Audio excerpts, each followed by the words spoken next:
മായാനദി കണ്ടിട്ട് കാർത്തിക് സുബ്രാജ് സർ അവരുടെ ടീമിൽ നിന്ന് ഓഡിഷന് വിളിച്ചിരുന്നു. അപ്പോൾ ഓഡിഷൻ ചെയ്തു, ആ ക്യാരക്ടർ കിട്ടി. അങ്ങനെയാണ് ജഗമേ തന്ത്രം ചെയ്യുന്നത്. ഐശ്വര്യയുടെ ഹാപ്പിനെസ് എന്ന് പറഞ്ഞാൽ എന്താ ശരിക്കും? Shooting set. അതെ അല്ലേ, സിനിമകളാണ്. സിനിമ, നല്ല ഭക്ഷണം, യാത്ര, വെറുതെ ഇരിക്കുക. വെറുതെ ഇരിക്കുന്ന വളരെ സന്തോഷമുള്ള ഒരു കാര്യമാണ് ഈ ഇടയായിട്ട്. കെട്ടിയോളാണ് എൻ്റെ മാലാഖ. അവസാനത്തെ ആ ഒരു സീക്വൻസ് കണ്ടിട്ട് എൻ്റെ ഹൃദയം ഉണ്ടല്ലോ ഞാനങ്ങ് ഇല്ലാണ്ടായി. ആ സാധനം എന്ത് രസമായിട്ടാ പുള്ളി അത് ചെയ്തിട്ടില്ല. ഞാൻ വിളിച്ചു പറഞ്ഞു, ഭയങ്കര ബ്യൂട്ടിഫുൾ ആയിട്ടാ പുള്ളി അതിൽ അഭിനയിച്ചിട്ടില്ലേ. പക്ഷെ നമ്മളെ കുറച്ച് അതിന്റെ ഇടയിൽ കൂടെ ഇങ്ങനെ പേടിപ്പിക്കുന്നൊക്കെ ഉണ്ടല്ലോ, പ്രേതം എന്താ സംഭവം? ഈ സിനിമയുടെ ഉള്ളിലുള്ളവർക്ക് പേടിയുണ്ട്, പക്ഷെ നമ്മൾക്കും അത് കാണുമ്പോൾ തമാശയായിരിക്കും. അവർക്കാണ് പേടി. സ്റ്റെഫി, യെസ്, എന്താ പ്രശ്നം? എനിക്ക് ലൈറ്റായിട്ട് ഉറക്കം വരുന്നു, പിന്നെ കുറച്ച് തലവേദന, പിന്നെ ഭക്ഷണം കഴിക്കണം എന്ന് ആഗ്രഹിച്ച് വാങ്ങിച്ച സാധനം കഴിക്കാൻ പറ്റില്ല. ഇതൊക്കെയാണ് എൻ്റെ ഇപ്പോഴത്തെ ജീവിത പ്രശ്നം. ഇതാണ് ഇപ്പോഴത്തെ പ്രശ്നം. അപ്പൊ മമ്മിക്ക് കല്യാണത്തിന് ഇഷ്ടമല്ല എന്നുള്ളതൊന്നും പ്രശ്നമല്ലേ? അതങ്ങനെ, സോറി. നമ്മള് ദൈനംദിന പ്രശ്നങ്ങളെ പറ്റിയിട്ട് ചർച്ച ചെയ്ത് വേൾഡ് വാറിനുള്ള സാധനമായിട്ട് എടുത്തില്ല. അതെ, എൻ്റെ മമ്മിക്ക് പ്രത്യേകതരമായ ചില കാഴ്ചപ്പാടുകളുണ്ട്. എന്ന് വെച്ചാൽ എൻ്റെ മമ്മിയല്ല, സിനിമയിലെ മമ്മിക്ക്. അപ്പൊ ആ കാഴ്ചപ്പാടിലേക്ക് ഒത്തിണങ്ങിയ ഒരു വരൻ വരാനായിട്ടുള്ള കാത്തിരിപ്പായിരുന്നു. വാവ്, ഇത് സ്ഥിരമായിട്ട് ഞാൻ മൈഗ്രെയിൻ ആയിട്ട് ഇറങ്ങേണ്ടതാ. വരൻ വരാനായി. ഹലോ മമ്മിയുടെ വിശേഷങ്ങളിലേക്കാണ് നമ്മൾ കടക്കുന്നത്. യെസ്, നമ്മുടെ കൂടെയുള്ളത് നമ്മുടെ സ്വന്തം ഐശ്വര്യ, സ്റ്റെഫി. Yes, hello. അപ്പോൾ ഹലോ മമ്മി വിശേഷങ്ങളാണ്.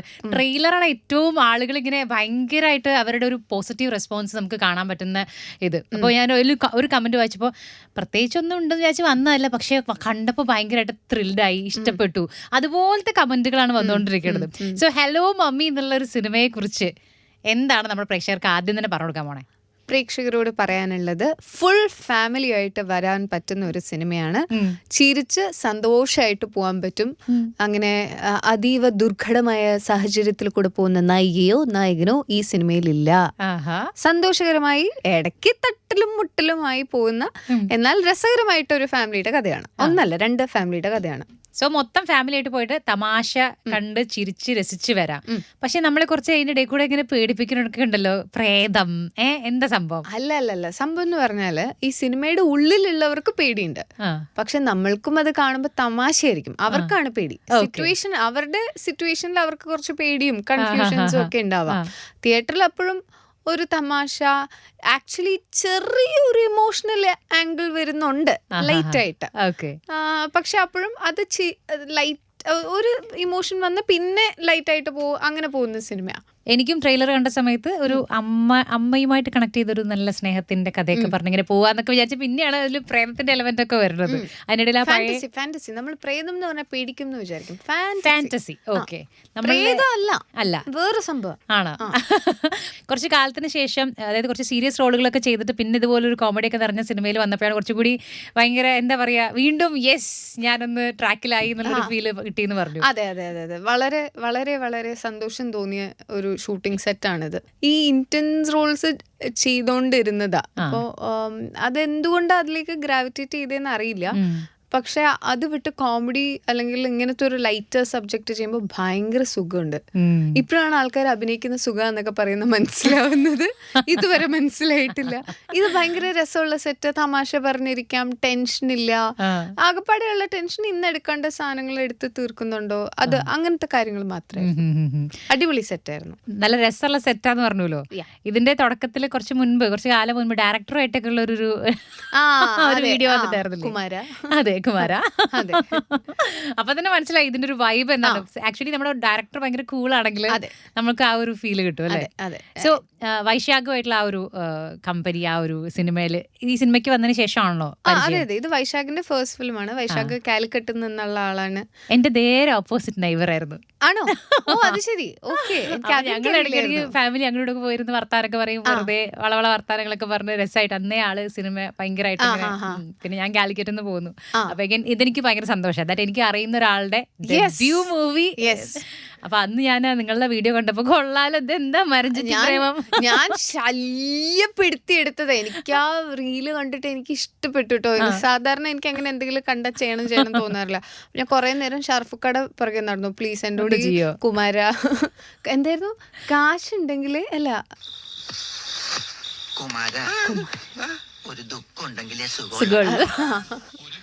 ഒരു കിഡ്നി ഉണ്ടെങ്കിലേ ലിവർ ഉള്ളൂ, അങ്ങനെ എന്താന്ന് തോന്നുന്നു അടുത്ത ഡയലോഗ്. അപ്പൊ ഇത് ഞാൻ കുറെ കാലം ഷാറുഖ് ഖാന് പിറകെ നടന്നു. പുള്ളി ഇങ്ങനെ പോയ എവിടെ നിന്ന് പറഞ്ഞ് ആട്ടിപ്പയച്ചു വിട്ടു. വൈശാഖാണ് ലാസ്റ്റ് ഇരയായത്. ഞാൻ ഇരയാവാം. ഇല്ല പാവട്ടോ, വേറെ വഴിയില്ലല്ലോ. വൈശാഖ ആദ്യമായിട്ട് നറേറ്റ് ചെയ്യുമ്പോ നല്ല നറേഷൻ, നല്ല ഉഗ്ര നറേഷനായിരുന്നു. ഇപ്പം ആസ് എൻ ആക്ടർ നമ്മുടെ ഫസ്റ്റ് ഇംപ്രഷനും ഫസ്റ്റ് ഒരു ഐഡിയ അബൌട്ട് ദ സ്റ്റോറി നമ്മുടെ മനസ്സിൽ വരുന്നത് ഇതിലാണ്. എനിക്ക് നല്ല നറേഷൻസിൽ എനിക്ക് ഭയങ്കര വിശ്വാസമാണ്. ആ ഡയറക്ടർക്ക് ഒരു ഐഡിയ ഉണ്ട്, അവർക്കൊരു വിഷൻ മനസ്സിലുണ്ട്. പിന്നെ അത് ബാക്കി നല്ല ടെക്നീഷ്യൻസ് ഒക്കെ ആണെങ്കിൽ, അത്യാവശ്യം പുതിയ ഡയറക്ടർ ആണെങ്കിലും നല്ല രീതിയിൽ അത് ചെയ്ത് കൊണ്ടുപോകും. യൂഷ്വലി അങ്ങനെയാണ്. അപ്പോൾ വൈശാഖ് എനിക്ക് ഓരോ ക്യാരക്ടറും അഭിനയിച്ച് വളരെ ബ്യൂട്ടിഫുള്ളായിട്ട് നറേറ്റ് ചെയ്ത് അങ്ങനെ ഒരു എക്സ്പീരിയൻസ് ആയിരുന്നു. നമ്മൾ കുറേ നേരം ഇരുന്ന് ചിരിച്ചു. ആദ്യത്തെ ദിവസം നമ്മൾ ഒരു ഭക്ഷണം കഴിക്കുന്ന ഹോട്ടലിൽ കയറി, റെസ്റ്റോറൻറ്റിൽ, സോറി, ഭക്ഷണം കഴിക്കുന്നതിന് എന്തോ ഒരു പേരുണ്ടായിരുന്നല്ലോ. ആ ഒരു റെസ്റ്റോറൻറ്റിൽ കയറി നമ്മളൊരു 7-8 പേര് ആ ഒരു വലിയ ഹാളിൽ ഇരുന്ന് 1 മണിക്കൂർ സ്റ്റോറി എന്ന് പറഞ്ഞിട്ട് തുടങ്ങിയതാ. അപ്പം അവിടെയും അവർക്കും നമ്മൾ പോണല്ലോ, നല്ല അടുത്ത ആൾക്കാർക്ക് അത്രയും വലിയ ഹാളിലാണ് ഇരിക്കുന്നത്. എന്നിട്ട് ഞങ്ങൾ 4 മണിക്കൂർ കഴിഞ്ഞിട്ടാണ് അവിടെ നിന്ന് ഇറങ്ങുന്നത്. കഥയൊക്കെ പറഞ്ഞ് ഭക്ഷണമൊക്കെ കഴിച്ച് വീട്ടിലെ വിശേഷങ്ങളൊക്കെ പറഞ്ഞ് അങ്ങനെ പോയൊരു ഫസ്റ്റ് നറേഷൻ ആയിരുന്നു. അന്ന് തന്നെ എല്ലാവരുമായിട്ട് ഫ്രണ്ട്സായി. എല്ലാം നമ്മുടെ ഒരേപോലത്തെ വൈബാ, എല്ലാം മണ്ടന്മാരാ. അങ്ങനെയായിരുന്നു. സന്തോഷമായി എനിക്ക്. ഹായ്, എന്റെ പോലത്തെ ബുദ്ധിയുള്ളവരെ, അയ്യോ എന്റെ പോലത്തെ ബുദ്ധിയുള്ളവരെ കാണാൻ വിരളമാണ് ഈ സെറ്റിൽ. എല്ലാവരും അതുപോലെ തന്നെ കുറച്ച് റിലേറ്റ് ചെയ്യാൻ പറ്റുന്നത്, കാരണം വൈശാഖിനെ കുറച്ച് പേഴ്സണലി മനസ്സിലായില്ലേ. അതാണ് ഞാൻ ഈ സെറ്റിൽ നിന്ന് വൈശാഖിനെയും ഞങ്ങളുടെ സ്ക്രിപ്റ്റ് റൈറ്റർ ഉണ്ട് സാൻജോ ആണ് ഫാലുമി എഴുതിയത്. ഇവർ രണ്ടുപേരും ഞാനങ്ങ് ദത്തെടുത്തു. എനിക്ക് ഇഷ്ടപ്പെട്ടു. ഞാൻ അങ്ങോട്ടേക്ക് എടുക്കാന്നോ എന്തോ ഒരു ഡയലോഗ് ഉണ്ടല്ലോ, ഇത് ഞാൻ അങ്ങോട്ടേക്ക് എടുക്കുക. ആ സാധനമായി. അടിപൊളിയാ. നമ്മൾ അവരോട് ഇരുന്ന ചിരിച്ചിരിച്ചിരിച്ചിരിച്ചിരിച്ച് മരിക്കും. അങ്ങനെ കോമഡി പറയും. നമ്മുടെ ലൈഫിൽ വേറെ ഒന്നും ഒരു പ്രശ്നമേ ആവില്ല ഇവരടുത്തുണ്ടെന്നുണ്ടെങ്കിൽ. അങ്ങനെ ചിരിക്കാം. പിന്നെ ഏറ്റവും കോമഡി ഒക്കെ ചെയ്യാൻ ഭയങ്കര ബുദ്ധിമുട്ടാന്ന് പൊതുവെ ആക്ടേഴ്സ് പറയാറുണ്ട്. ഇപ്പൊ ഇതിലാവുമ്പോ കോമഡി ഇങ്ങനെ പുഷ്പം പോലെ കൈകാര്യം ചെയ്യുന്ന ആൾക്കാർ ചുറ്റും, ഇപ്പൊ ജഗദീഷ് ചേട്ടനാണെങ്കിലും ജോൺ ചേട്ടനാണെങ്കിലും ഷറഫു ആണെങ്കിലും അല്ലെ, എല്ലാവർക്കും ആ ഒരു ജോണർ ഭയങ്കര നന്നായിട്ട് അറിയാം. അപ്പൊ എന്തൊക്കെ ലേണിംഗ് നടന്നു ഇതില് ലേണിംഗ് നടന്നത് ഇവരെങ്ങനെയാ ഒരു കോമഡി സീൻ ചെയ്യുന്നതെന്നുള്ളത്. ഇപ്പോൾ ജോമോനുണ്ട്, അദ്രി ഉണ്ട്, ഷർഫുക്ക ഉണ്ട്, ജോണി ചേട്ടനുണ്ട്, ജഗദീഷ് ചേട്ടനുണ്ട്. ഇത് വളരെ സീരിയസ് ആയിട്ടല്ല ഇരുന്ന് ആലോചിക്കുന്നത്. റിഹേഴ്സൽസ് ചെയ്യുമ്പോഴും ഇവർ ബോഡി വരെ വളരെ നമ്മൾ ഒരു സീരിയസ് സീൻ ചെയ്യുന്ന പോലെ രീതിയിലല്ല ഇവരുടെ ബോഡി വരെ നിൽക്കുന്നത്. പിന്നെ വേറൊരാൾക്ക് ഇൻപുട്ട് ഇടാനുള്ള സ്പേസ് ഉണ്ട്. ഒരു ഈഗോ നിന്നിട്ടല്ല അത് വർക്ക് ചെയ്യുക. ഇപ്പം നമ്മൾ സ്കൂളിലൊക്കെ ഒരു സ്കിറ്റ് ചെയ്യുമ്പോഴത്തേക്കും നമ്മൾ പറഞ്ഞ് നമുക്കെന്നാ ഇങ്ങനെ ചെയ്താലോ, നമുക്കെന്നാ അങ്ങനെ ചെയ്താലോ എന്നൊക്കെ ചോദിക്കില്ലേ. ആ ഒരു പരിപാടി ഒരുപാടുണ്ട്. പിന്നെ ഇവരൊന്ന് 1-2 തവണ ചെയ്ത് നോക്കും. എന്നിട്ട് അവർ അത് വർക്കായില്ല നമുക്ക് ഇതിങ്ങനെ പിടിച്ചാലോ. എന്നിട്ട് അവരുടെ കോമഡിക്ക് അവർ തന്നെ ആദ്യം ചിരിക്കും. ഇത് കൊള്ളാം, ഇത് അടിപൊളി എന്നൊക്കെ പറഞ്ഞു. നമ്മുടെ ഇപ്പോൾ ട്രെയിലറിൽ വന്നിട്ടുള്ള ജോണി ചേട്ടനും ജഗദീഷ് ചേട്ടനും കൂടെ ഒരു ഇടി ഉണ്ടാക്കുന്ന പോലത്തെ ഒരു സീക്വൻസ് ആണ്. അതില് ജോണി ചേട്ടൻ ജഗദീഷ് എന്നാ വിളിക്കുന്നത്. അതായത് സിനിമയുടെ ഇടയിൽ സിനിമ നടന്റെ പേരാ വിളിക്കുന്നത്. അത് ആക്ച്വലി അവിടെ വരേണ്ട സാധനമല്ല. പക്ഷെ ഇവര് റിഹേഴ്സൽ ചെയ്യുന്ന സമയത്ത് അതൊരു രസം തോന്നിയിട്ട് അങ്ങനെ ഇട്ടതാണ്. അപ്പൊ ആ സമയത്ത് ഡയറക്ടർ പറഞ്ഞു വേണ്ട വർക്കാവില്ല. ഇവരപ്പൊ പറഞ്ഞിട്ടുണ്ടായിരുന്നു വേണ്ട വർക്കാവില്ല എന്ന് പറഞ്ഞിട്ട്. ആ സമയത്ത് ആക്രോഷ് എന്ന് പറയുന്നത്, ഖാമോഷ് എന്ന് പറയുന്നത് ആക്രോഷ് എന്നാണ് പറയുന്നത്. ആക്ച്വലി ആക്രോഷ് എന്നാണ് പറയുന്നത്. പക്ഷെ ഡബില് ഡയറക്ടർ സമ്മതിച്ചു. അപ്പൊ ട്രെയിലറിൽ ഇപ്പൊ തൽക്കാലം അങ്ങനെ ഇട്ടേക്കുന്നത്. ഇതുപോലെയാണ് അവരെല്ലാ സീൻസും ചെയ്യുന്നത്. ഇപ്പൊ ഷർഫുക്ക ഫുൾ പുല്ലും ഇതൊക്കെ ആയിട്ട് കയറി വരുന്ന ഒരു സീക്വൻസ്, പുല്ലല്ല വൈക്കോല മുഖത്ത് പറ്റിയിരിക്കുന്ന പോലത്തെ, അതൊരു വലിയൊരു സീക്വൻസിന്റെ എൻഡിങ്ങിൽ വരുന്ന ഒരു ഭാഗമാണ്. അതൊക്കെ ചെയ്യുമ്പോൾ ഹീസ് നോട്ട് ബോതേഡ് ഇങ്ങനെയാണ് നിൽക്കുന്നത് ഫുൾ ടൈം, മുണ്ടിങ്ങനെ തോളത്തിട്ടിട്ട് ഇവിടെ ഫുള്ളായിട്ട് നിൽക്കുന്നതെന്ന്. നമ്മളൊരു ഹോൾ നൈറ്റ് ഷൂട്ട് ചെയ്ത സീക്വൻസാണ്. അപ്പം അതൊന്നും ബോദർ ചെയ്യില്ല, കാണാൻ വൃത്തിയില്ല. എത്രത്തോളം ആൾക്കാരെ ചിരിപ്പിക്കാൻ പറ്റും എന്നുള്ളതാണ് അവർ കോൺസെൻട്രേറ്റ് ചെയ്യുന്നത്. അത് അവർ നന്നായിട്ട് ചെയ്തു. ഞാൻ നോക്കി നിന്നെല്ലാം കാണുന്നുണ്ടായിരുന്നു. പഠിച്ചോ പഠിച്ചില്ലെന്ന് ഇനി ഒരു സിനിമ വരുമ്പോൾ നമുക്ക് തീരുമാനിക്കാം. അത് ശരി. ഇതിൽ എത്രമാത്രം സ്റ്റെഫി ഒരു കോമിക് ആണ് എന്നുള്ളത് ചോദിച്ചാൽ എന്ത് പറയാൻ പറ്റും? സ്റ്റെഫി സിറ്റുവേഷണൽ കോമഡീസ് മാത്രമേ ഉള്ളൂ, വളരെ ലൈറ്റ് ആയിട്ട്, ഒരുപാടില്ല. സ്റ്റെഫി കുറച്ചും കൂടെ നേർഡി, സ്ട്രിക്റ്റ് ആയിട്ടുള്ള ഒരു പെൺകുട്ടി, ഡിസിപ്ലിൻഡ് ആയിട്ടുള്ള ഒരു പെൺകുട്ടി, സ്ട്രിക്റ്റ് അല്ല അങ്ങനെ. പുള്ളിക്കാരിക്ക് ബോണി എന്നാണ് ഷർഫക്കയുടെ ക്യാരക്ടറിന്റെ പേര്. ബോണിയുടെ അടുത്ത് നല്ല സ്നേഹമുണ്ട് അങ്ങനെ. അപ്പോൾ അവരുടെ ലൈഫിൽ ഉണ്ടാവുന്ന രസകരമായ കുറച്ച് പരിപാടികളും വേറൊരാളുടെ ഇൻഫ്ലുവൻസിൽ വരുന്ന കുറച്ച് കാര്യങ്ങളും ഇതൊക്കെയാണ്. സണ്ണി അദ്ദേഹത്തിന്റെ ഒരു പ്രസൻസ് എന്ന് പറയുന്നത് അതും ഭയങ്കര ഇതാരാണ്, ഇതെന്താണ്, ഇതെന്താ ഇവിടെ ഇങ്ങനെ ഒക്കെ ഒരു കൺഫ്യൂഷൻ ഉണ്ട്. സോ അതിന് ആ ഒരു പാർട്ടിനെ കുറിച്ച് എന്താ നമുക്ക് പറഞ്ഞു തരാനുള്ളത്? സസ്പെൻസ് ആണ്. അത് 21-ാം തീയതി മുതൽ സിനിമ തിയേറ്ററുകളിൽ, നിങ്ങൾക്ക് അടുത്ത തിയേറ്ററുകളിൽ ഓടിക്കൊണ്ടിരിക്കുകയാണ്. ദയവായി പോവുക, കാണുക. Hello mummy. അതെ, ആശാബ എന്നാണ് ക്യാരക്ടറിന്റെ പേര്. സണ്ണി ഹിന്ദുജ അവിടെ നോർത്ത് ഇന്ത്യയിൽ നിന്ന് ബോളിവുഡില് റെയിൽവേ മാൻ എന്ന് പറഞ്ഞ സീരീസ് ആണ് പുള്ളിയുടെ ഏറ്റവും ഫേമസ് ആയിട്ടുള്ളത്. പക്ഷെ എനിക്ക് പരിചയമുള്ള ഒരുപാട് ഡയറക്ടേഴ്സിന് Sunny Hinduja is acting new movie, oh nice അങ്ങനെ പറഞ്ഞവരുണ്ട്. അതായത് അവർക്ക് ഭയങ്കര റെസ്പെക്ട് തോന്നിയിട്ടുള്ള ഒരു ആക്ടറാണ്. ഓക്കെ, പണി അറിയുന്ന ആക്ടറാണ് എന്നുള്ള രീതിയിൽ.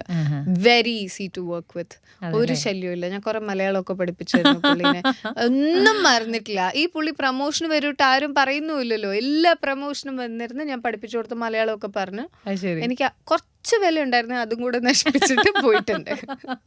ഫസ്റ്റ് ഇപ്പോ തമിഴിലല്ലേ ഫസ്റ്റ് ചെയ്തത്, മലയാളം വേറെ ഭാഷ ചെയ്തത്. ആ ഒരു എൻട്രി എങ്ങനെയായിരുന്നു വന്നത്?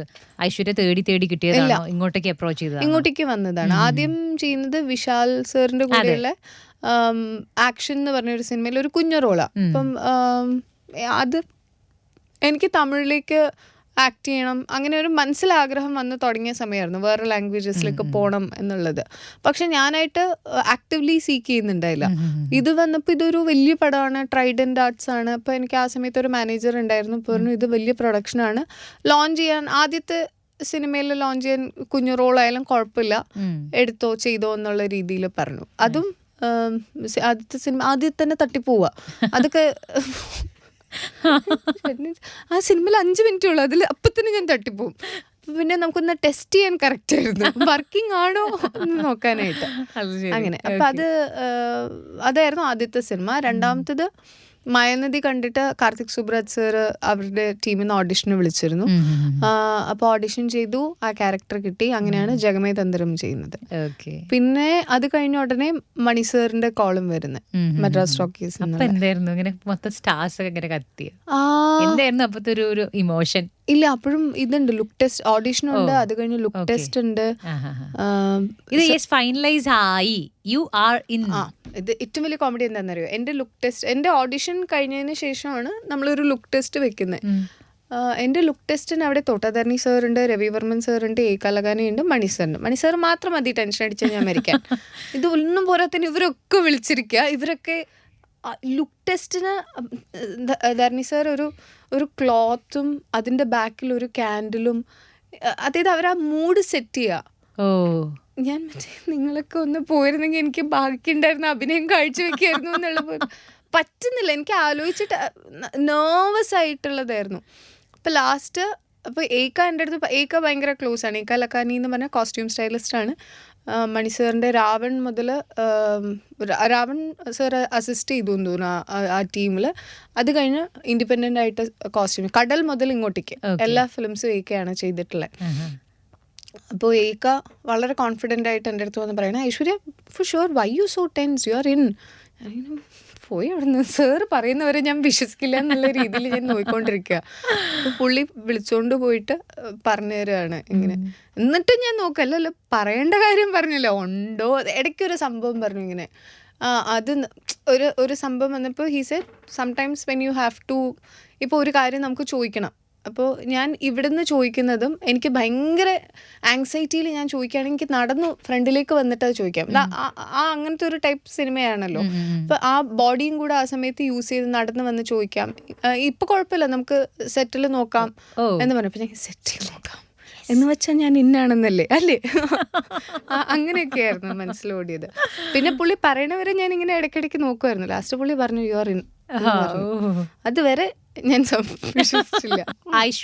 ഐശ്വര്യ മീറ്റ് ചെയ്ത സമയത്ത് എങ്ങനെ ഉണ്ടായിരുന്നു? ഭയങ്കര ഭംഗിയാ. ആണോ? അത് എക്സ്പ്ലെയിൻ ചെയ്യാൻ പറ്റില്ല. അതും ആ ക്വീൻ ലുക്കിലും പരിപാടിയിലും അതില് ചാൻസേ ഇല്ല എന്നൊക്കെ പറയില്ല. ആ പരിപാടി എന്തൊരു ഭംഗിയാ. അത്രയും ഭംഗിയുള്ള ഒരു സ്ത്രീയെ ഞാൻ കണ്ടിട്ടില്ല. ശരി. ഒരു ഡിവൈൻ ഇതാണ്. എനിക്ക് ഓൾറെഡി ഞാൻ ഇരുവരിലെ അവരുടെ എല്ലാ പോർഷൻസും എനിക്ക് ഇഷ്ടം. അതിൽ എസ്പെഷ്യലി നറുമുഖേ സോങ്ങിന്റെ ഇടയ്ക്ക് വരുന്ന ഒരു പോർഷൻ, അതിലിങ്ങനെ മുഖത്ത് വെള്ളം വീഴുന്ന ഒരു സാധനം, ഭയങ്കര ഒരു അത് തന്നെ. പിന്നെ ഭയങ്കര ഡിവിനിറ്റി തോന്നുന്ന ഫേസ്. അത് കഴിഞ്ഞ് അതേ ആള് തന്നെയാണ് ഹലോ മിസ്റ്റർ എതിർക്കച്ചി സോങ് ചെയ്യുന്നത്. ഭയങ്കര അടിപൊളിയായിട്ട്. പിന്നെ അതിൽ തന്നെ അതിലേക്ക് ഡാൻസും ഒരു കെറിസ്മ ഉണ്ടല്ലോ, അത് അൺപാരലൽഡ് ആണ്. എനിക്ക് അങ്ങനെ തോന്നിയിട്ടുള്ള ഒരു ആക്ട്രസ് വേറെ ഇല്ല. എനിക്ക് മണി സാറിൻ്റെ പടങ്ങളിൽ എസ്പെഷ്യലി ഐശ്വര്യ റായ് പുള്ളിക്കാർ പറയുന്ന ഒരു ഡയലോഗ് ഉണ്ട്, എനിക്ക് പേസണം എന്ന് പറയുന്ന ഒരു സംഭവം ഉണ്ട്. അത് ഞാൻ ഇടയ്ക്കിടയ്ക്ക് ഇങ്ങനെ ആൾക്കാരൊക്കെ പോകുമ്പോഴത്തേക്ക് ഞാൻ ഇടാറുണ്ട്. എനിക്ക് റെഫറൻസ് ഉണ്ട്, അവർക്ക് റെഫറൻസ് കിട്ടിയോന്ന് എനിക്കറിഞ്ഞൂടാ. എന്താ സംസാരിച്ചേ ഫസ്റ്റ്? പിന്നെ നിങ്ങൾ കുറേ നിങ്ങൾക്ക് സമയം കിട്ടിയിട്ടുണ്ടായിരിക്കും. ഞാൻ ഫാനാണ് എന്നുള്ള കാര്യം പറഞ്ഞു. പിന്നെ നമ്മൾ ഡയലോഗ്സും ഞങ്ങൾക്ക് ഒരുമിച്ചുള്ള സീൻ ഉമൈറാണി ആയിട്ടായിരുന്നു, നന്ദിനി ആയിട്ടല്ല. അപ്പോൾ അതിൽ എന്നെ ഹെൽപ്പ് ചെയ്യുന്നുണ്ടായിരുന്നു മാം. പെട്ടെന്ന് ഒരു ദിവസം സാറ് ഒരു സീനിന് വേണ്ടിയിട്ട് സൈൻ ലാംഗ്വേജ് യൂസ് ചെയ്യണം, പഴയ കാലത്തെ സൈൻ ലാംഗ്വേജ് യൂസ് ചെയ്യണം എന്നൊക്കെ. ഞാനിങ്ങനെ എന്താ ഇങ്ങനെ സൈൻ ലാംഗ്വേജ് യൂസ് ചെയ്യണമെന്നോ, പഴയ കാലത്തെ എന്ത് പായ് കപ്പൽ കൊടി മരം അങ്ങനെ എന്തോ ഡയലോഗായിരുന്നു, അത് പറയണം. അപ്പം ഞാനിങ്ങനെ ഇതെങ്ങനെ പറയും, ബോട്ട് കൊടി. പക്ഷെ മാം വളരെ സിമ്പിളായിട്ട് അത് ചെയ്ത് കാണിച്ചു തന്നു. എന്നിട്ട് ഇങ്ങനെ പറഞ്ഞു നോക്കാം എന്നൊക്കെ പറഞ്ഞു. പിന്നെ ലാസ്റ്റ് സാറ് തന്നെ അത് അത് അങ്ങനെ വർക്കിംഗ് ആയിരുന്നില്ല. അപ്പം അത് ഇവിടുന്ന് 1 മിനിറ്റ് നിൽക്കുമെന്ന് പറഞ്ഞിട്ട് ഞാൻ ആ ബീച്ചിലേക്ക് ഓടിപ്പോകുന്ന ഒരു സീക്വൻസ് അങ്ങനെ ആക്കിയെടുത്തു, വേറൊരു രീതിയിലെടുത്തു. സിനിമ കണ്ടവർക്ക് അറിയായിരിക്കും. ആ ക്യാപ്റ്റൻ്റെ അടുത്ത് വന്നിട്ട് പോയി ചോദിക്കുന്നത്, നിങ്ങൾ എന്തിനാ ഇങ്ങോട്ടേക്ക് വന്നേക്കുന്നേ എന്നുള്ള രീതിയിൽ ചോദിക്കുന്നത്. ഇവർക്കാണ് ആദ്യം സംശയം ഉണ്ടാവുന്നത്, എന്തോ ഒരു ചതി നടക്കുന്നുണ്ട്. അതെ അതെ അതെ. ഇത്രയും റോളുകളും ഇത്രയും സിനിമകളൊക്കെ ചെയ്താലും ആളുകളുടെ മനസ്സിൽ മായാനദി അപ്പു ഭയങ്കര സ്ട്രോങ് ആയിട്ട് ഇപ്പോഴും നിൽക്കുന്നുണ്ടെന്നുള്ള ഫീൽ ഉണ്ടോ? ഉറപ്പായിട്ടും. എനിക്ക് ഓരോ ദിവസവും ഇപ്പം ഇൻസ്റ്റാഗ്രാം തുറന്നാലും എനിക്ക് എന്തെങ്കിലും ഒരു മെസ്സേജോ അല്ലെങ്കിൽ എന്തെങ്കിലും ഒരു ആർട്ട് വർക്ക് ചെയ്തതോ മായാനദിയിലെ പാട്ടോ എന്തെങ്കിലുമൊക്കെ ആയിട്ട് ഒരു മെൻഷൻ ഉണ്ടാവും. അത് ഒരിക്കലും ആൾക്കാർ ഈ 6-7 വർഷത്തിന്റെ ഇടയ്ക്ക് മറന്നിട്ടില്ല. ശരി. പാട്ടുകളെ കുറിച്ചിട്ട് പറയൂ. ജെയ്ക്സ് ആണ് മ്യൂസിക് ചെയ്യുന്നത്. ജെയ്ക്സ് ഞങ്ങളുടെ എൻ്റെ മൂന്നാമത്തെ സിനിമയാണ് ജെയ്ക്സിന്റെ കൂടെയുള്ള. ഇപ്പോൾ ജെയ്ക്സ് നമ്മൾ സെറ്റിൽ പറയുന്ന ഒരു സംഭവമുണ്ട്. ഇപ്പോൾ ജെയ്ക്സ് തെലുങ്ക്, തമിഴ്, ജെയ്ക്സിന് വയ്യ, സമയമില്ല. ഇതൊക്കെയാണ് ജെയ്ക്സിന്റെ പ്രശ്നം. ഈ എക്സാമിന്റെ തലേ ദിവസം മാത്രം പഠിക്കുന്ന കുട്ടിയില്ലേ, അങ്ങനത്തെ കുട്ടിയാണ്. തലേ ദിവസം മാത്രമേ പഠിക്കുള്ളൂ, പക്ഷെ വരുമ്പോൾ ഫസ്റ്റ് റാങ്ക് ആയിരിക്കും. അതാണ് ജെയ്ക്സ്. ജെയ്ക്സിന് ഇഷ്ടംപോലെ പടം ഉണ്ടാവും. ജെയ്ക്സ് എല്ലാം ചെയ്യും, എല്ലാം നന്നായിട്ട് ചെയ്യും. വൈശാഖ് ജെയ്ക്സിനെ ഒരുപാട് കഷ്ടപ്പെടുത്തിയിട്ടുണ്ട്. ഒരു 10 പാട്ടൊക്കെ ജെയ്ക്സ് ഒരിക്കൽ ചെയ്ത് കൊടുത്തിട്ട് തനിക്ക് എന്താ വേണ്ടേ എന്നുള്ള രീതി. അപ്പം ഇങ്ങനെ അങ്ങനെയല്ല, അല്ലല്ല തനിക്ക് എന്താ വേണ്ടേ, താൻ എന്താ ഉദ്ദേശിക്കുന്നേ അതാദ്യം പറ. ആ അവസ്ഥയിലൊക്കെ ഇത് വൈശാഖ് പറയുമ്പോൾ ഭയങ്കര രസമാണ്. തനിക്ക് എന്താ വേണ്ടേന്ന് ചോദിച്ചു. പക്ഷെ ഭയങ്കര രസം. എനിക്ക് അതിലൊരു അമ്മ പാട്ടുണ്ട് നമ്മുടെ സിനിമയിൽ. ഭയങ്കര ഹാർട്ട് ടച്ചിങ് ആണ്. ശരി, അടിപൊളി. ഇപ്പോ പോയിക്കൊണ്ടിരിക്കുന്ന സിനിമ ഏതാ ചെയ്തുകൊണ്ടിരിക്കണേ? തെലുഗു ഒരു സിനിമ ചെയ്യുന്നുണ്ട്. സായിധരം തേജ് ആണ് ഹീറോ. പേരിട്ടിട്ടില്ല. ഇപ്പൊ നമ്മൾ തൽക്കാലം SDT 18 എന്നാണ് വിളിക്കുന്നത്. പുള്ളിയുടെ 18ാമത്തെ പടം. ഐശ്വര്യയുടെ ഹാപ്പിനെസ് എന്ന് പറഞ്ഞാൽ എന്താ ശരിക്കും? Shooting set. അതെ അല്ലേ? സിനിമകളാണ്. സിനിമ, നല്ല ഭക്ഷണം, യാത്ര, വെറുതെ ഇരിക്കുന്ന വളരെ സന്തോഷമുള്ള ഒരു കാര്യമാണ് ഈയിടെയായിട്ട്. വേറെന്താ, ഫ്രണ്ട്സിൻ്റെ അടുത്ത് സംസാരിച്ച് ചുമ്മാ നമുക്ക് എന്തിനാ ചിരിക്കുന്നതെന്ന് പോലും ഐഡിയ ഇല്ലാണ്ട് ചിരിക്കില്ലേ, അങ്ങനത്തെ കോൺവെർസേഷൻസ് ഭയങ്കര ഇഷ്ടമാണ്. അങ്ങനത്തെ ആൾക്കാരെ മീറ്റ് ചെയ്യാനും ഭയങ്കര ഇഷ്ടമാണ്. ശരി. മിക്കവാറും അത് ഗേൾസ് ആണ്. എനിക്ക് ഗേൾ ടു ഗേൾ കോൺവെർസേഷനിൽ ഈ ചിരി പൊട്ടിയിട്ട് നിർത്താൻ പറ്റാണ്ട് ചിരി കിട്ടാറുണ്ട്. എനിക്ക് മറ്റേ ഐശ്വര്യ ചെയ്ത കഥാപാത്രങ്ങളിൽ എനിക്ക് ഭയങ്കര അയ്യോ കുറച്ച് എന്നെ ശ്വാസം മുട്ടിച്ച ക്യാരക്ടറായിരുന്നു കാണേലത്തെ ക്യാരക്ടർ. ആ സീക്വൻസ് ഉണ്ടല്ലോ, അതായത് വന്നിട്ട് എപ്പോഴും എന്നെ കല്യാണം കഴിക്കുക, അത് എത്ര ടേക്ക് എടുത്തു? 1 2 ആണോ? ഭയങ്കര ഇതിപ്പോൾ ഞാൻ പറഞ്ഞ ഞാൻ അഹങ്കാരിയാന്ന് വിചാരിക്കും. അത് വളരെ സിമ്പിളായിരുന്നു. ഒന്ന് മനുഷ്യേട്ടനോട് ചോദിച്ചാൽ അറിയാം. ആ സെറ്റ് ഉണ്ടല്ലോ, ഇത്രയും ഇൻറ്റൻസ് പടമാണ് അവിടെ എടുക്കുന്നതെങ്കിലും ആ സെറ്റ് തമാശ പറഞ്ഞ് ചളി പറഞ്ഞിരിക്കുന്നത്. എസ്പെഷ്യലി മനുചേട്ടൻ, ഞാൻ നമ്മുടെ കോ ഡയറക്ടറായിട്ടുള്ള ചേട്ടൻ ജോമിൻ എന്ന് പറഞ്ഞ നമ്മുടെ ഫോട്ടോ എടുക്കുന്ന ശ്രേയ ഉണ്ട്, മനുചേട്ടൻ്റെ വൈഫാണ്. ചളി എന്നൊക്കെ പറഞ്ഞ് അങ്ങേ അറ്റം ചളിയുടെയാണ്. അപ്പം മനുചേട്ടൻ ഷോട്ടിന് മുന്നേ കറക്റ്റായിട്ട് പറയേണ്ട സാധനങ്ങൾ പറഞ്ഞു തരും. അത് കഴിഞ്ഞ് പിന്നെ ഇത് പോയി പറഞ്ഞു കഴിഞ്ഞിട്ട് ഞാനിങ്ങനെ എൻ്റെ പണി തീർന്നു എന്ന് പറഞ്ഞിട്ട് ഒരു പോക്കങ്ങ് പോയി. ഇപ്പോൾ ടൊവിനോ ഇങ്ങനെ ഹലോ പോലെ ഇവിടെ തൻ്റെ ഷോട്ട് തീർന്നിട്ടുള്ളൂ, എനിക്കുണ്ട് എന്ന്. എൻ്റെ ഇത്രയും വലിയൊരു സാധനം ആയിരുന്നുകൊണ്ട് ആ ഡയലോഗ് ഇത്രയും ഉള്ളതുകൊണ്ട് അത് പറഞ്ഞു കഴിഞ്ഞപ്പോൾ ഞാൻ മറ്റേ ഓക്കെ കഴിഞ്ഞു പോട്ടെ എന്നുള്ള രീതി. സാധാരണ നമ്മൾ അങ്ങനെയൊന്നുമല്ലോ, ഇങ്ങനെ പോയി തീർന്നു എന്ന് പറയുമ്പോൾ ഇത് നിൽക്കവിടെ. അത് ആക്ച്വലി ഇതിലുണ്ട്, ഞങ്ങളുടെ എഡിറ്റിലുണ്ടായിരുന്നു. ഇവരൊക്കെ ചിരിച്ചോണ്ടിരിക്കുക, ഇത്രയും സീരിയസ് സാധനം ഷൂട്ട് ചെയ്യുമ്പോൾ ചുറ്റുമുള്ളവർ ചിരിച്ചോണ്ടിരിക്കുക. അങ്ങനെയാ പടത്തിന്റെ ഷൂട്ട് പോയത്, ആരും വിശ്വസിക്കില്ല. അതുപോലെ ഭയങ്കര ഫേവറേറ്റ് ആയിട്ടുള്ള ക്യാരക്ടറാണ് വിജയ് സൂപ്പറും പൗർണമിയിലത്തെ ക്യാരക്ടർ. നല്ല രസമുള്ള ക്യാരക്ടറാണ്. ഭയങ്കര ഒരു ഇൻഡിപെൻഡന്റ് ആയിട്ടുള്ള ഒരു ലേഡി എന്നാ ഫാമിലി, ഫുൾ 2 ഫാമിലീസ് കൂടെ ചേർന്നിട്ടുള്ള സംഭവം എനിക്ക് ഭയങ്കര ഇഷ്ടമാണ്. എനിക്ക് അതിലെ ഡയലോഗ്സ് ഒക്കെ ഭയങ്കര ഇഷ്ടമാണ്. അവസാനത്തേക്കൊക്കെ വരുമ്പോഴൊക്കെ ഭയങ്കര രസമാണ്. ആസിഫ് അലി എന്നുള്ള ആക്ടറുടെ കൂടെ ഉള്ള ഒരു കോമ്പിനേഷൻ എങ്ങനെയാ? പുള്ളി അടിപൊളിയാണ്. എനിക്ക് ഭയങ്കര ഒരു പ്രശ്നം ഉണ്ടായിരുന്നു. അതായത് അതിന്റെ 3ാമത്തെ സിനിമയാണ്, അല്ല 4ാമത്തെ സിനിമയാണ്. നമ്മൾ അഭിനയിച്ചുകൊണ്ടിരിക്കുകയാണ്. എനിക്ക് ഇവിടെ നിന്ന് ഒരാൾ എന്നെ നോക്കിക്കൊണ്ടിരുന്നാൽ എനിക്ക് ഭയങ്കര ബുദ്ധിമുട്ടാണ്. പക്ഷെ അത് പറയില്ല, അയ്യോ ഇതെങ്ങനെ പറയും, മോശമല്ലേ എന്നൊക്കെയുള്ള. ആസിഫൊക്കെയാണ് ഞാൻ ആദ്യമായിട്ട് കാണുന്നത്. എനിക്കത് പ്രശ്നമാണെന്നറിയില്ല. ഒരാൾ അങ്ങനെ നോക്കാൻ പാടില്ല. നമ്മൾ അഭിനയിക്കുമ്പോൾ നമ്മുടെ ഐലൈനിൽ നിൽക്കുന്നത് ആക്ച്വലി ആ ആക്ടറിനെ ഡിസ്ട്രാക്ട് ചെയ്യുന്ന ഒരു കാര്യമാണ്. ഒരു ആക്ടറിന് അവരുടെ ജോലി ചെയ്യാൻ ഡിസ്ട്രാക്ഷൻ ഇല്ലാത്ത ഒരു സ്പേസ് അവർക്ക് ഡിമാൻഡ് ചെയ്യാം എന്നുള്ളത് ഞാൻ ആസിഫിക്കെ കണ്ട പഠിച്ചത്. പുള്ളി ഇങ്ങനെ ഇല്ല എൻ്റെ ഐലൈനിൽ നിന്ന് മാറി നിൽക്കണം എന്ന് പറയും. കാരണം ഞാൻ ഇവിടെ അഭിനയിക്കാൻ വന്നേക്കാം, അപ്പൊ എന്നെ ഡിസ്ട്രാക്ട് ചെയ്യുന്ന ഒന്നും പറ്റൂല. ആ സ്പേസ് നമുക്ക് എടുക്കാം. നമ്മൾ നമ്മുടെ ജാട കാണിക്കാനോ ഒന്നുമല്ല, നമ്മുടെ പെർഫോമൻസ് ബെറ്റർ ആക്കാനായിട്ടാ. അത് കഴിഞ്ഞ് ഞാൻ കെട്ടിയോളാണ് എൻ്റെ മാലാഖ അവസാനത്തെ ആ ഒരു സീക്വൻസ് കണ്ടിട്ട് എൻ്റെ ഹൃദയം ഉണ്ടല്ലോ ഞാനങ്ങ് ഇല്ലാണ്ടായി. ആ സാധനം എന്ത് രസമായിട്ടാ പുള്ളി അത് ചെയ്തിട്ടില്ല. ഞാൻ വിളിച്ചു പറഞ്ഞു ഭയങ്കര ബ്യൂട്ടിഫുൾ ആയിട്ടാ പുള്ളി അതിൽ അഭിനയിച്ചിട്ടുള്ളത്. അതൊരു അങ്ങനത്തെ ഒരു സീക്വൻസിൽ ഒരു ടെൻഡർനെസ്സാ പുള്ളി കൊണ്ടുവന്നേ. സിമ്പിളായിട്ട് നമ്മൾ ആൾക്കാർ ചെയ്തു പോണ പോലെ അല്ല, ഭയങ്കര ടെൻഡർനെസ് കൊണ്ടുവന്നു. എനിക്ക് ഭയങ്കര ഇഷ്ടപ്പെട്ടായിരുന്നു. ആസിഫ് എന്നുള്ള ഒരു ആക്ടറിന്റെ ഭയങ്കര ഒരു ഇവോൾവിംഗ് സ്റ്റേജ് ആയിരുന്നു അത്. നമ്മൾ ഭയങ്കര ഇങ്ങനെ ചെയ്യോ എന്ന് നമുക്ക് തോന്നിപ്പോയൊരു ഇതാണ്. നമ്മൾ ക്രിറ്റിസിസവും ഫീഡ്ബാക്കും കിട്ടുമ്പോൾ അതിലേതാണ് നമുക്ക് ആവശ്യമുള്ളത് നോക്കി അതെടുത്ത് വർക്ക് ചെയ്താൽ എനിക്ക് തോന്നുന്നു ചിലപ്പോൾ അതായിരിക്കും പുള്ളി ചെയ്തിട്ടുള്ളത്. ഇല്ലെങ്കിൽ ചിലപ്പോൾ ഒരുപാട് പടങ്ങൾ ചെയ്ത് കഴിഞ്ഞപ്പോൾ പുള്ളിക്ക് കാര്യങ്ങൾ മനസ്സിലായിട്ട് പുള്ളി എനിക്ക് ഇത് ഇങ്ങനെ ചെയ്യണം എന്ന് ആഗ്രഹം തോന്നി. It's a great thing. എനിക്ക് ആക്ടേഴ്സ് അങ്ങനത്തെ ഒരു ട്രാൻസ്ഫോർമേഷൻ കാണിക്കുമ്പോഴത്തേക്ക് become bigger fans. Already a fan, even bigger fan. Okay, അങ്ങനെ ഇപ്പോൾ ഒരു ആക്ടറിന്റെ ലൈഫിൽ ഈ പറഞ്ഞ പോലെ തന്നെ അടുത്തൊരു ലെവലിലേക്ക് പോവുക, അല്ലെങ്കിൽ നമ്മുടെ ആക്ടിങ്ങിൽ ആ ഒരു സാധനം കൊണ്ടുവരിക എന്നൊക്കെ പറഞ്ഞാൽ ഭയങ്കര പ്രധാനപ്പെട്ട പോയിന്റുകളാണ്. അപ്പോൾ ഐശ്വര്യ അതിന് വേണ്ടിയിട്ട് എടുക്കുന്ന ഒരു എന്തെങ്കിലും കാര്യങ്ങളുണ്ടോ? ഓൺ ദ ജോബാണ് മിക്കവാറും നമുക്ക് അങ്ങനെയുള്ള ഐഡിയാസ് പിടിയിട്ടുക. ബേസിക്കലി ഫോക്കസ് ചെയ്യുക എന്നുള്ളതാണ് ഏറ്റവും ഇമ്പോർട്ടൻ്റ് ആയിട്ടുള്ള കാര്യം. അവിടെ നിൽക്കുമ്പോൾ ആ ജോലി തന്നെ ഫോക്കസ് ചെയ്യണം. അഭിനയിക്കാനാണ് വന്നിരിക്കുന്നത്, അത് വേണം, അത് മനസ്സിൽ വേണം. പിന്നെ ഡയറക്ടറിന് ഇതിങ്ങനെ മതിയെന്നുണ്ടെങ്കിൽ നമ്മുടെ കയ്യിലുള്ള എക്സ്ട്രാ ഇൻപുട്ട് ഞാൻ ഇടാറില്ല. ഡയറക്ടറാണ് വിഷനുള്ള ആള്, എന്താണ് വേണ്ടത് എന്നുള്ളത്. അപ്പോൾ അവർ പറയുന്ന കാര്യം നമ്മൾ ചെയ്യുക എന്നുള്ളത്, അവർക്ക് വേണ്ടത് നമ്മൾ ചെയ്യുക. You are not the captain of the ship, he is. പിന്നെ ഞാൻ ഇതിൻ്റെ ഈസി വേ ഔട്ടും ആണ് കേട്ടോ. ഡയറക്ടറിൻ്റെ അടുത്ത് ചോദിച്ചു കഴിഞ്ഞാൽ നമുക്ക് ഭയങ്കര എളുപ്പമായിട്ട് ഒരു സീൻ, ഭയങ്കര ഡിഫിക്കൾട്ടായിട്ടുള്ള സാധനവും എളുപ്പമായിട്ട് ചെയ്ത് കിട്ടും. പിന്നെ വർക്ക്ഷോപ്സ് ഒക്കെ ഇടയ്ക്ക് അറ്റൻഡ് ചെയ്യാറുണ്ട്. പിന്നെ നമ്മൾ വേറെ ആക്ടേഴ്സ് എന്താണ് കറക്റ്റായിട്ട് ചെയ്യുന്നതെന്ന് നോക്കും. അതിൽ നിന്ന് നമുക്ക് ഉൾക്കൊള്ളേണ്ട കാര്യങ്ങൾ ചെയ്യും. ഇപ്പോൾ ഫിറ്റ്നസ് ആണെങ്കിലും how you conduct your self എന്നുള്ളതും എല്ലാം അങ്ങനെയുള്ള കാര്യങ്ങൾ. ഈ സിനിമ കാണലുകൾ പലരും റെഗുലറായിട്ട് ചെയ്യാറ്, പ്രത്യേകിച്ചും ഈ ഫീൽഡിൽ നിൽക്കുന്നവർ റെഗുലറായിട്ട് ചെയ്യാറുണ്ട്.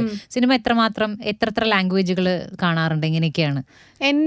ഞാൻ ഇപ്പോൾ ഒരു സ്റ്റുഡൻ്റ് എന്നുള്ള രീതിയിൽ കാണുന്നത് ഇപ്പം ഞാൻ ആക്ച്വലി കുറച്ചേക്കാം. കാരണം എനിക്കൊരു പ്രശ്നമുണ്ട്.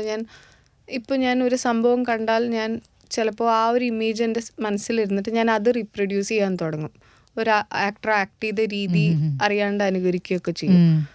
അപ്പോൾ അത് കാരണം ഞാൻ എൻ്റെ എൻ്റർടൈൻമെൻറ്റിന് വേണ്ടിയിട്ട് വളരെ ലൈറ്റർ ആയിട്ടുള്ള സിനിമകളാണ് കാണുന്നത്. അതല്ലാണ്ട് ഇപ്പോൾ ഒരു ഫിലിം ഫെസ്റ്റിവലിന് വേണ്ടി വിളിച്ചിട്ടുണ്ട്. അപ്പം അതിൽ അസമീസ് സിനിമകൾ, അസമീസാണ് ഞാൻ ഇന്നലെ കാണാൻ തുടങ്ങിയ ഒരു സിനിമയൊക്കെ. അതൊക്കെ ഒരു മൂഡ് പീസ് എന്നൊക്കെ പറയില്ലേ, അങ്ങനത്തെ സിനിമകൾ എനിക്ക് ഭയങ്കര ഇഷ്ടമാണ്.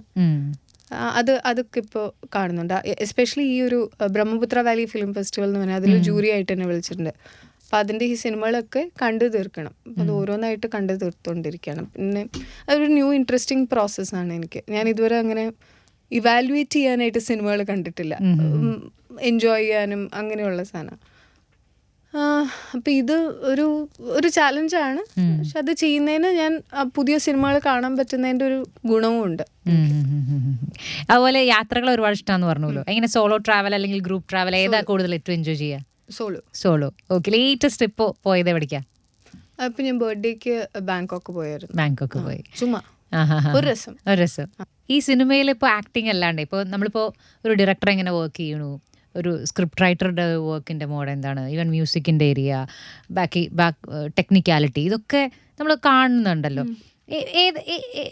എനിക്ക് ഇതും കൂടി ചെയ്താൽ കൊള്ളാം, അങ്ങനെ ഏതെങ്കിലും ഒരു ഏരിയ അമേസ് ചെയ്തിട്ടുണ്ടോ?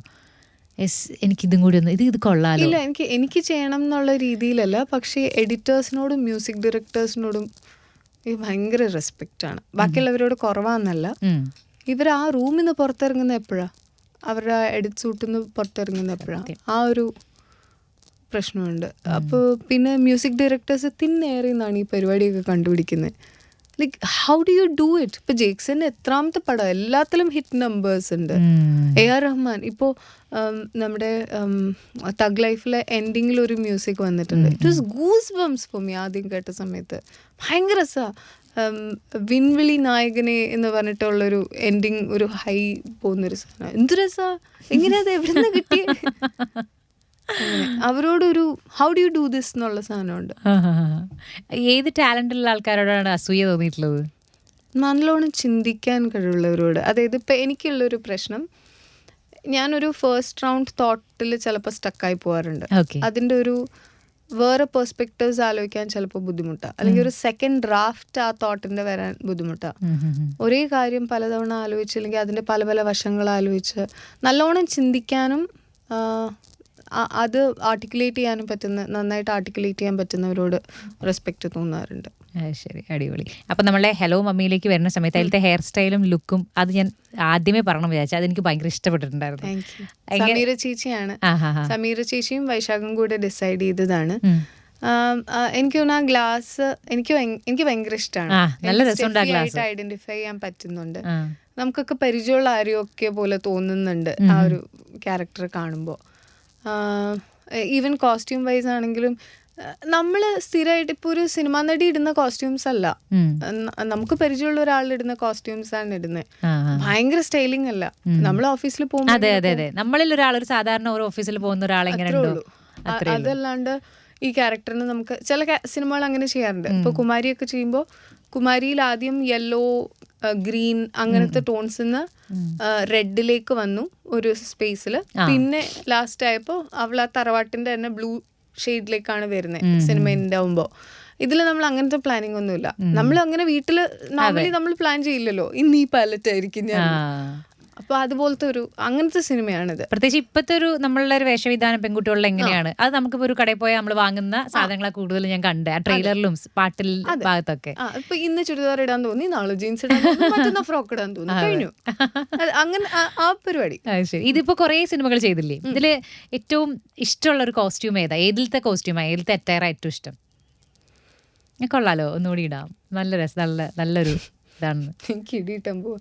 പൂങ്കുഴലി കോസ്റ്റ്യൂം എനിക്ക് റിസോർട്ട് വെയറൊക്കെ ആയിട്ട് വേണമെങ്കിൽ എടുക്കാമെന്ന് തോന്നുന്നു. പക്ഷേ ആക്ച്വലി ഭയങ്കര ഭംഗിയാട്ടോ അത്. ആ കോസ്റ്റ്യൂം അല്ലേ? ആ കോസ്റ്റ്യൂമിൽ തന്നെ കാണാൻ നല്ല രസമായിരുന്നു. Thank you. ഞാൻ വിചാരിച്ചിട്ടുണ്ടായിരുന്നു അത് എത്ര ഭംഗി, നമ്മളിപ്പോൾ ചില ഡ്രസ്സുകൾ ആൾക്കാരിടുമ്പോൾ നമ്മൾ പറയില്ലേ ഇതയാൾ എത്ര ഭംഗിയായിട്ടാണ് ക്യാരി ചെയ്തിരിക്കണേ, അതെല്ലാവർക്കും പറ്റില്ല. അപ്പം ഞാൻ പൂങ്കുഴലിയുടെ ആ ആ അത്ര ഭംഗിയിൽ അത് വേറൊരാൾ മേ ബി ആൾക്കാരുണ്ടായിരിക്കാം, പക്ഷേ നമുക്ക് നമ്മുടെ ഐശ്വര്യം അത് ചെയ്യുമ്പോൾ ദാറ്റ്സ് ഗുഡ്, നന്നായിട്ടുണ്ടല്ലോ, നന്നായി ക്യാരി ചെയ്തിട്ടുണ്ടെന്ന് ഫീൽ ചെയ്തിട്ടുണ്ടായിരുന്നു. എനിക്ക് മായനദിയിലെ കോസ്റ്റ്യൂംസ് ഇഷ്ടം. പച്ച സാരി എനിക്ക് ഭയങ്കര പച്ചസാരി ഭയങ്കര എല്ലാവരുടെയും മനസ്സിലിരിക്കുന്ന ഒരു കളറാണ്. പിന്നെ വിജയ് സൂപ്പറും പൗർണമി സ്റ്റെഫി ചെയ്തതാണ്, അതെനിക്ക് ഭയങ്കര ഇഷ്ടമാണ്. ബാക്കി അങ്ങനെ ഞാൻ കോസ്റ്റ്യൂം ജഗമേ തന്ത്രത്തിലെ സ്റ്റൈലിങ് എനിക്ക് ഭയങ്കര ഇഷ്ടമായിരുന്നു. ഗാട്ടാ ഗുസ്തിയിലെ സ്റ്റൈലിങ് വേറൊരു രീതിയിൽ എനിക്ക് ഭയങ്കര ഇഷ്ടമാണ്. ടിപ്പിക്കൽ വീട്ടമ്മ എന്നുള്ള തോന്നൽ നമ്മൾ ഔട്ട്ഫിറ്റിൽ തന്നെ കൊടുത്തിട്ടുണ്ടായിരുന്നു. പ്ലീറ്റ് ഒക്കെ എടുത്തു കൊടുക്കുന്നത് ആ ഇമേജ് ആണ് പ്രൊജക്ട് ചെയ്യാൻ നോക്കിയത്. പക്ഷെ അവർ ആക്ച്വലി അതല്ല, ആ ക്യാരക്ടർ ആക്ച്വലി അതല്ല, അവർ പ്രൊജക്ട് ചെയ്ത ഇമേജ് ആണിത്.